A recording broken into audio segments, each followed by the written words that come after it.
Viewers আসসালামু আলাইকুম। আমি মাসুক আহমেদ, মডার্ন রেভি স্কুলের চিফ ইন্সট্রাক্টর এবং প্রোপাইটর। তো আজকে আমরা যে ভিডিওটা করলাম এটা অ্যাকচুয়ালি হলো অয়েল পাম্পের ব্যাপারে। অয়েল পাম্প আসলে জিনিসটা কিটা?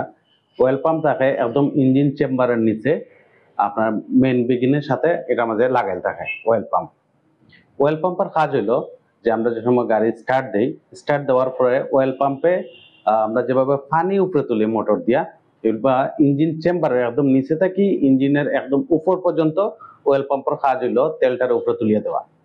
কারণ আমরা যেহেতু এটা ইঞ্জিনের ভিতরে আছে, তো ভিতরে থাকলে আমরা বুঝি না যে এটা চলের কি চলে না। না চলার লাগে যদি এটা কোনো সময় না চলে তাহলে ড্যাশবোর্ডও ও বাতিটা জ্বলবো। ই বাতিটা যদি ড্যাশবোর্ডে জ্বলাইল থাকে এর অর্থ হইলো অয়েল পাম্পে কাজ করেন না। কারণ এমতো অবস্থায় যদি কেউ অ্যাক্সেলারেটর দিয়া বেশি দিয়া দূরে রাখে তাইলে এটা ঠিক আর বেশি সময় টিকতে না। যে ইঞ্জিনে যেহেতু আছেন 5-7 বছর, এটা 5-7 সেকেন্ডের ভিতরে এটা নষ্ট হয়ে যাওয়ার সুযোগ বেশি। ও কারণে অয়েল পাম্পে যে সময় অয়েল পাম্পের বাতি যদি কোনো সময় ড্যাশবোর্ডে জ্বালাইন থাকে তাহলে কোনো অবস্থাতেও অ্যাক্সেলারেটর দেওয়া যেত না। আর অখনকার যে বাতি আপনারা দেখা এই বাতি যদি কোনো সময় ড্যাশবোর্ডের মাঝে জ্বালাইন থাকে এর অর্থ হইলো ইঞ্জিন অয়েল লেভেল ল।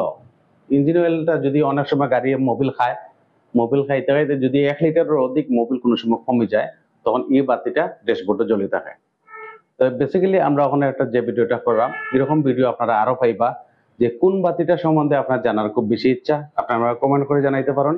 আমি চেষ্টা করবো যে এই বাতিটার সম্পূর্ণ ডিটেলস আপনারা দেওয়া যায়। আশা করি আপনারা বিষয়টা বুঝছেন। বুঝিয়ে থাকলে আমরা কমেন্ট করবো অবশ্যই। আর যদি কোনো সমস্যা থাকে তাহলে কমেন্ট করে জানাইবা। ভালো থাকুক, দেখা হইব ইনশাল্লাহ পরবর্তী ভিডিও। আসসালামু আলাইকুম।